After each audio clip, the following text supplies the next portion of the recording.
కోళ్ళు పెంచుకునే వాళ్ళకి ఏంటంటే ఖచ్చితంగా అయితే ఇలాగ మొక్కలు అనేది ఉండాలండి. మొక్కలు కానీ చెట్లు కానీ ఇలా ఉండడం వల్ల ఏంటంటే వాటికి ఇది అసలే ఎండాకాలంలో ఖచ్చితంగా వాటికి నీడ అనేది కావాలి. కంటిన్యూస్గా వాటర్ అనేది ఉండాలి. అలాగా బకెట్స్ కనిపిస్తున్నాయి చూడండి మీకు.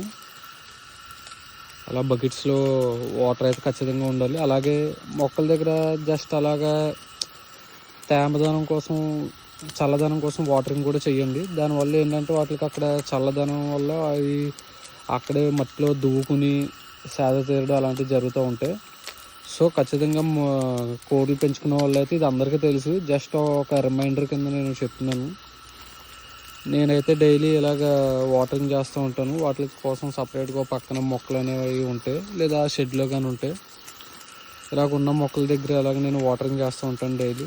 సో అవి చల్లదనం కోసం డైలీ అక్కడ కూర్చొని ఉంటాయి చూడండి.